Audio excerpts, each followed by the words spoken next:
My name is Marshall, and at 58 I thought I knew what unconditional love meant.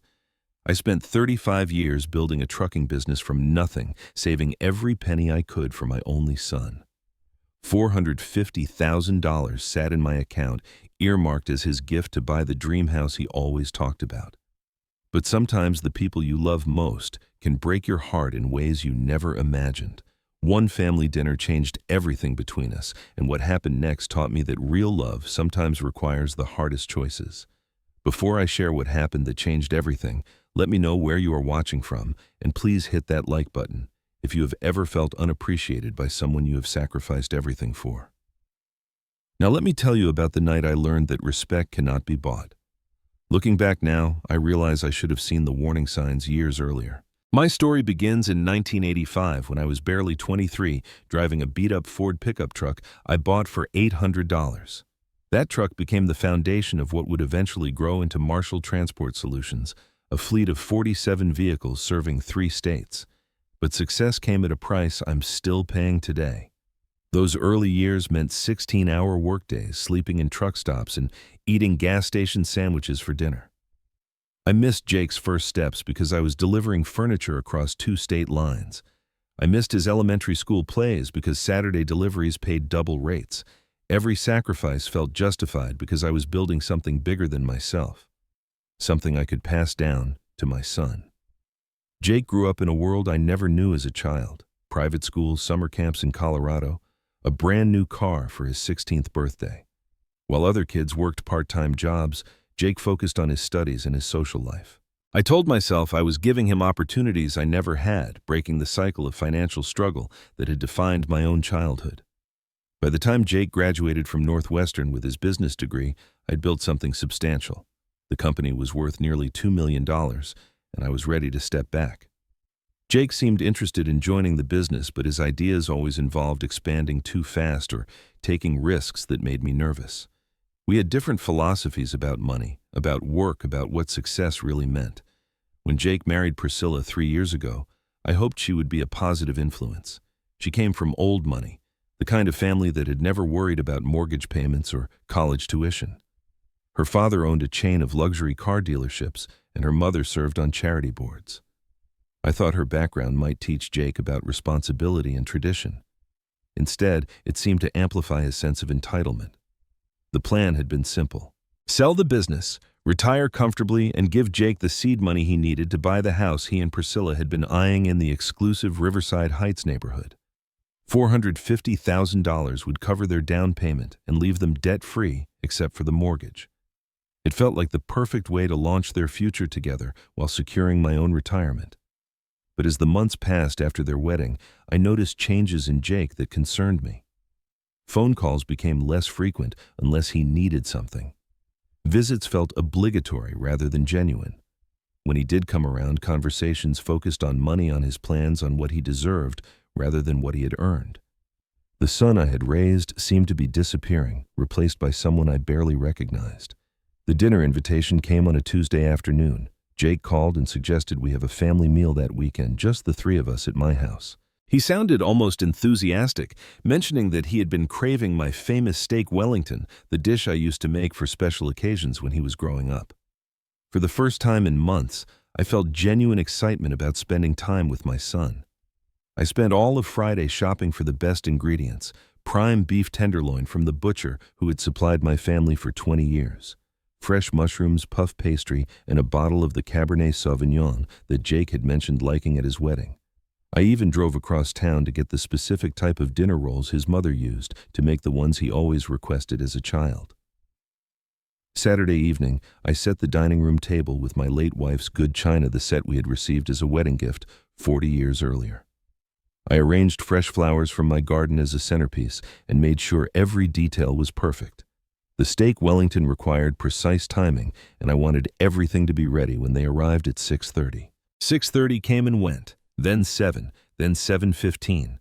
Finally at 7:20 I heard car doors slamming in my driveway.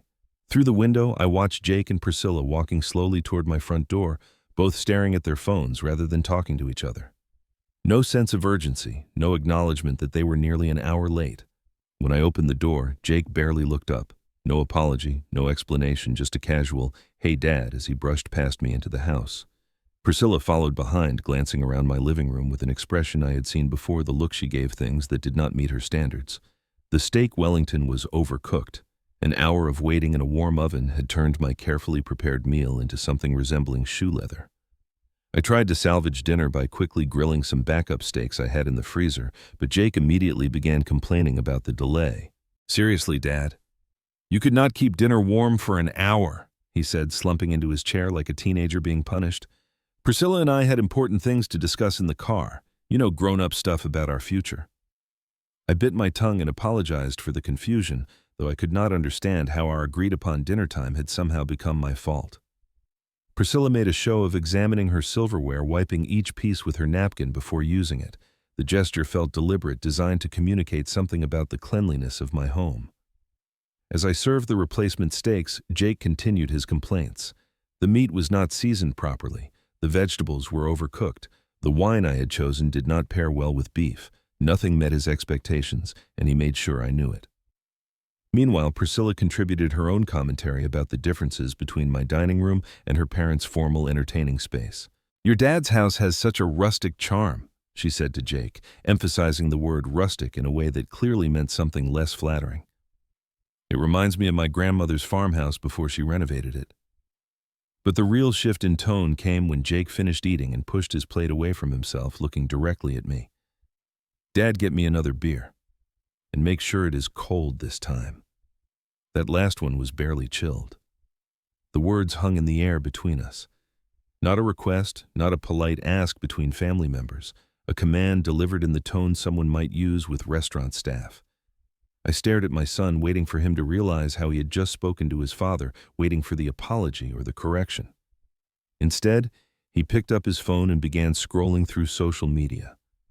I walked to the kitchen in a daze, my hands trembling slightly as I opened the refrigerator. 30 years of raising this child. 30 years of sacrificing my own wants and needs to give him everything he desired, and this was how he spoke to me now. Like I was hired help. Like I existed solely to serve his convenience. When I returned with the beer, Jake took it without looking up from his phone. No thank you, no acknowledgement of the service I had just performed. He was deep in a phone call with someone about mortgage rates and neighborhood property values. His voice carried the confidence of someone discussing a guaranteed windfall rather than a gift that had not yet been given. "The house is perfect, absolutely perfect," he was saying into the phone. 4 bedrooms, 3.5 baths, that gourmet kitchen Priscilla has been dreaming about. And the best part is, we will not need to finance much of it. My dad has been sitting on this money for years, just waiting to hand it over. Priscilla laughed at something Jake said, a sound that made my stomach turn. When he hung up, she leaned over and stage whispered, "Your dad has been like our personal waiter tonight. Maybe we should leave him a tip." Jake found this hilarious. "Yeah, he should charge for service. Oh wait, he is paying us." The two of them dissolved into laughter while I stood frozen beside the table, holding an empty serving dish that suddenly felt impossibly heavy. This was my son, the baby I had rocked to sleep during countless sleepless nights when his mother was sick with cancer. The little boy I had taught to ride a bicycle, to throw a baseball, to drive a stick shift. The young man I had been so proud to watch graduate from college.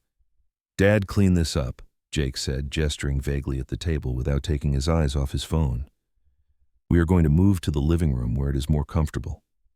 The casual dismissal in his voice broke something inside me. Not anger, not yet. Something deeper and more painful. The realization that somewhere along the way I had failed as a father. Not because I had not provided for my son, but because I had provided too much. I had given him everything except the one thing he needed most, the understanding that respect must be earned, not assumed. I began clearing the table in silence while Jake and Priscilla relocated to my living room, where I could hear them discussing vacation plans and shopping trips as if the money was already in their bank account. Priscilla mentioned wanting to redecorate the entire house once they moved in, starting with ripping out what she called the dated kitchen that had been featured in a home design magazine just 2 years earlier. As I loaded the dishwasher, I listened to them plan their future with my money. Not discussing how they might invest it wisely or use it as a foundation for building something lasting. Instead, they talked about immediate gratification, about appearances, about impressing their friends with their sudden windfall. The final straw came when Jake called out from the living room. "Dad, can you bring us some of those fancy chocolates you keep in the kitchen? And maybe some coffee too. Decaf for Priscilla." I stood at the sink, my hands gripping the edge of the counter so tightly my knuckles turned white. In that moment, I understood with perfect clarity that my son did not see me as his father. I was an ATM machine that occasionally cooked dinner. I was a service provider whose only value lay in what I could do for him, what I could give him, how I could make his life easier.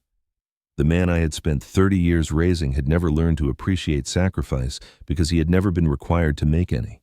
He had never learned to value hard work because everything had been handed to him. Most importantly, he had never learned to respect the people who loved him because he had never experienced the possibility of losing that love. That night, as I watched my son treat me like hired help in my own home, I made a decision that would change both of our lives forever. After Jake and Priscilla left, I sat alone in my kitchen, staring at the wreckage of our family dinner. Dirty dishes covered every surface evidence of the meal I had spent hours preparing and minutes watching them criticize. The house felt too quiet, too empty, filled with the echoes of their laughter at my expense. I walked through my home, seeing it for the first time through their eyes. The furniture that had seemed perfectly adequate suddenly looked tired and outdated. The family photos on the mantel appeared sentimental and cluttered. The life I had built, the space I had created, felt small and inadequate compared to the world they inhabited. But as I moved from room to room, other memories began surfacing. The corner of the living room where Jake had built elaborate forts out of blankets and chairs during rainy afternoons. The kitchen table where I had helped him with homework every night for 12 years, often after working a full day myself. The front porch where we had sat together during thunderstorms, talking about his dreams and fears and plans for the future.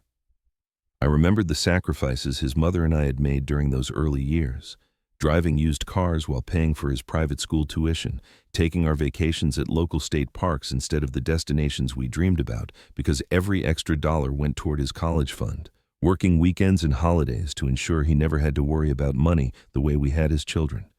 The irony was devastating. We had succeeded beyond our wildest dreams in providing financial security for our son. But in doing so, we had failed to provide him with something far more valuable, the character that comes from struggle, the humility that comes from earning, rather than receiving the gratitude that comes from understanding sacrifice. At 11:30 that night, I called Donald Johnson, the attorney who had handled my business affairs for the past 15 years. Donald had been expecting my call eventually, though probably not at such a late hour. We had discussed the gift to Jake several times over the past few months, and all the legal paperwork was ready to execute. "Marshall, this is unexpected," Donald said, his voice thick with sleep. "Is everything okay? Did something happen with Jake?" I told him about the dinner, about the way my son had treated me, about the conversation I had overheard regarding their plans for my money. Donald listened without interrupting, occasionally making small sounds of understanding or sympathy. "I want to change my will," I said finally. "Tonight, remove the $450,000 gift to Jake and redirect it to the Children's Hospital Foundation. They understand the value of sacrifice. They appreciate generosity because they see what happens when it is absent." There was a long pause on the other end of the line. Donald had known Jake since he was a teenager, had watched him grow up, had been planning to facilitate this transfer of wealth for months. "Marshall, are you sure about this? Maybe you should sleep on it. Give yourself some time to process what happened tonight." But I had already processed it. 30 years of processing, actually. 30 years of watching my son become increasingly entitled, increasingly demanding, increasingly unable to appreciate the difference between earning and receiving. Tonight had simply been the culmination of a pattern I should have addressed years earlier. "I'm certain," I told Donald. "Jake needs to learn that love and money are not the same thing. That respect cannot be purchased. That family relationships require mutual consideration, not just financial obligation." We spent the next hour on the phone with Donald, walking me through the legal implications of such a significant change. The gift could not simply be revoked once Jake had been formally notified of its existence. However, since the money remained in my possession and no legal transfer had occurred, I retained full discretion over its disposition. By 1 in the morning, the papers were filed electronically. $450,000 that had been earmarked for my son's future now belonged to an organization that understood its true value. I felt simultaneously liberated and heartbroken, relieved and terrified about what would come next. As I finally headed to bed, I wondered if I was making the biggest mistake of my life or the most important decision I had ever made as a father. The phone call came at 7:45 the next morning, jarring me from the first peaceful sleep I had experienced in months. Jake's name appeared on the caller ID, and I knew immediately that Donald had followed standard protocol by notifying all affected parties of the will change within 24 hours. "Dad, what the hell is going on?" Jake's voice was shaking somewhere between panic and rage. "Johnson just called me about some change to your will. He said something about the money going to charity instead of me. This has to be some kind of mistake." I sat up in bed suddenly wide awake. The moment I had been dreading and anticipating in equal measure had arrived. "It is not a mistake, Jake. I made the decision last night after you and Priscilla left." The silence on the other end of the line stretched for nearly 30 seconds. I could hear Priscilla in the background, her voice sharp and demanding, asking what was happening and why Jake looked like he had seen a ghost. "You cannot be serious," Jake finally managed. "That money belongs to me. You have been promising it for months. We have already put an offer on the house. We have made plans based on that money being available." The entitlement in his voice was staggering, even after what I had witnessed the night before. He genuinely believed he had a right to money. He had never earned money that remained in my possession. Money that I had saved through decades of sacrifice he had never been asked to share. "Jake, that money belongs to me until I choose to give it away. Last night you showed me exactly how much you value our relationship. You treated me like hired help in my own home while discussing how you plan to spend my life savings." I heard Priscilla grab the phone away from Jake. Her voice came through crisp and clear, every syllable dripping with the authority she believed her family name provided. "Marshall, this is absolutely ridiculous. Jake may have been a little thoughtless last night, but you cannot punish us financially for one bad evening. Do you have any idea how this affects our plans? How this makes us look to our friends and my family?" The fact that her primary concern was appearances rather than the relationship between father and son told me everything I needed to know about Priscilla's influence on my son's values. She was not worried about Jake learning to treat his father with respect. She was worried about explaining to her social circle why their house purchase had fallen through. Jake took the phone back, and his voice had shifted to a tone I remembered from his childhood when he was trying to manipulate his way out of consequences. "Dad, please. I know I was not at my best last night. Priscilla and I have been under a lot of stress with the house shopping and work pressures. Maybe I was a little short with you, but that does not justify taking away my inheritance." "This was not your inheritance, Jake. This was a gift I was planning to give you because I love you and wanted to help you start your married life on solid financial ground. But gifts require appreciation and inheritance requires respect. Last night you demonstrated neither." The conversation continued for another 20 minutes, with Jake alternating between anger and pleading, between threats and promises to change. Priscilla contributed periodic outbursts about contracts they had signed and deposits they had paid. Neither of them seemed to understand that the fundamental issue was not about money, but about relationships, respect, and the values that define a family. Finally, Jake played what he clearly believed was his trump card. "Mom would be ashamed of you for doing this. She always said family comes first no matter what. She would never have turned her back on her own son over something so trivial." The mention of my late wife hit me like a physical blow. Jake knew exactly how much his mother had meant to me, how much her opinions and values continued to guide my decisions even 5 years after her death. But as I sat there remembering the woman who had shaped both of our lives, I realized Jake had misunderstood her most important lessons. "Your mother would be ashamed, Jake, but not of me. She would be ashamed of the man you have become. She believed in family, yes, but she also believed in respect and gratitude and treating people with dignity regardless of what they could do for you. She would be heartbroken to see how you spoke to me last night." The line went quiet, except for the sound of Jake's labored breathing. Then, without another word, he hung up. The next 3 months were the loneliest of my life since my wife's death. Jake's threat to never speak to me again proved to be genuine, at least initially. No phone calls, no text messages, no acknowledgement of my existence except through the lawyers who were trying to find loopholes in my will change. Friends and family members weighed in with opinions I had not requested. My brother thought I was being too harsh, that Jake was young and would eventually mature without such dramatic intervention. My sister-in-law believed I should have consulted with family members before making such a significant decision. Even my pastor gently suggested that forgiveness might be more Christian than punishment. But as the weeks passed, I began to hear things through the network of mutual friends and business associates that connected our lives. Jake had been forced to withdraw his offer on the house, losing the earnest money he had put down.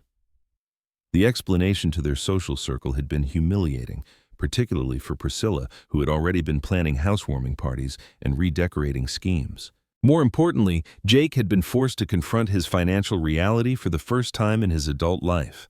Without the promise of my gift, banks were not willing to extend the kind of mortgage he needed for a house in Riverside Heights. His own savings, I learned, were virtually non-existent, despite his college degree and several years of employment. The revelation that shocked me most came through my former business partner, who mentioned casually that Jake had approached him about a job. Not a management position or a consultancy role, but actual work. Physical labor in the warehouse, learning the business from the ground up the way I had 30 years earlier. Priscilla, according to the gossip network, was not handling the change in circumstances well.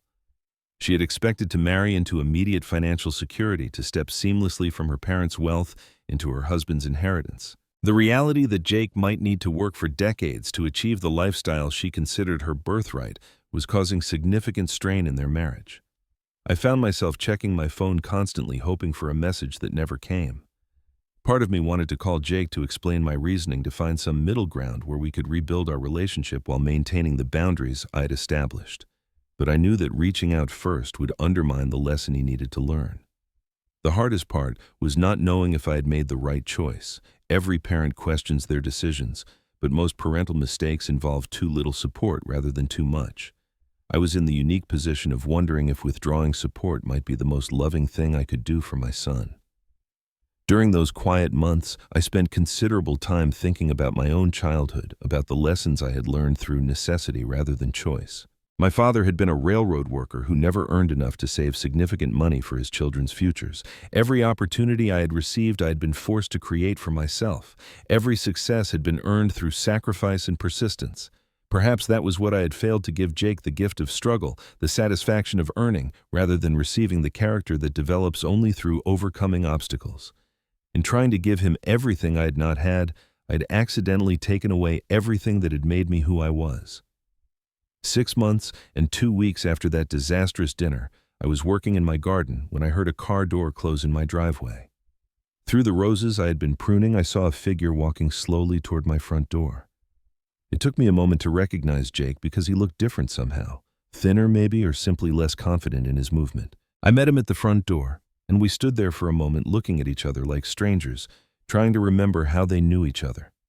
He was wearing work clothes, actual work clothes with stains and wear marks that suggested real labor rather than fashion. His hands, which had always been soft and uncalloused, now showed the evidence of manual work. "Dad," he said finally, his voice smaller than I remembered. "I know I do not have the right to just show up here after everything that happened, but I was hoping we could talk."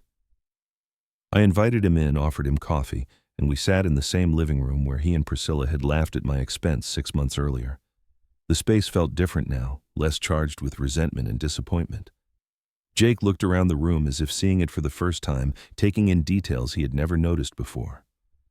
"I owe you an apology." He began, staring down at his hands. "Not just for that night at dinner, but for years of taking you for granted, for treating you like you existed solely to make my life easier, for never appreciating the sacrifices you made to give me opportunities you never had."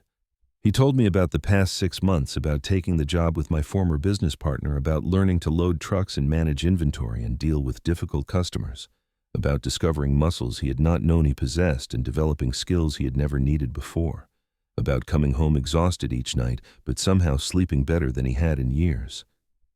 "Priscilla left me after 2 months, he said matter-of-factly. She said she had not signed up to be married to a warehouse worker, that her family would never accept someone who worked with his hands for a living. I was angry at first, but then I realized she was probably right to leave. We wanted completely different things from life. The divorce was proceeding amicably, he explained, primarily because there were no significant assets to divide. Priscilla had kept the engagement ring and most of the wedding gifts while Jake had moved into a small apartment near his new job. For the first time in his adult life, he was living within his means because he finally understood what his means actually were. I learned something about myself these past months, Dad. I learned that I actually enjoy working. Not just having a job, but really working, building something, solving problems with my hands and my brain, instead of just expecting solutions to be handed to me. As he spoke, I saw glimpses of the son I had always hoped he would become. Not the entitled young man who had dismissed my love and sacrifice, but someone who understood the connection between effort and reward, between respect and relationship. But the most important part of our conversation came when Jake looked directly at me and said something I'd been waiting 30 years to hear. I understand now why you changed your will. It was not about punishing me. It was about loving me enough to let me learn who I really am. We talked for 3 hours that afternoon, really talked in a way we had not done since he was a child. About his job, about his plans for the future, about the relationship he hoped we might be able to rebuild, about the lessons he was learning and the person he was becoming. As the sun began setting, Jake stood to leave. Dad, I do not expect you to change your will back. That money is not mine, and I finally understand that it never was. But I hope someday we can be friends again. Real friends, not just father and son going through the motions. After he left, I sat in my living room thinking about the conversation we had just shared. For the first time in 6 months, I felt something I had thought might be lost forever. Pride in my son. Not pride in what he had accomplished or what he owned, but pride in who he was becoming. The greatest gift I gave my son was not the $450,000 I had originally planned to hand him. It was the opportunity to discover his own strength, his own values, his own capacity for growth and change. Sometimes you have to lose everything to understand what truly matters, and sometimes the people who love you most are the ones brave enough to let you fall. Today, Jake and I have lunch together every other Sunday. He still works at the warehouse, though he has been promoted twice and is considering starting his own small delivery service. We talk about his ideas, his challenges, his dreams for the future he is building with his own hands.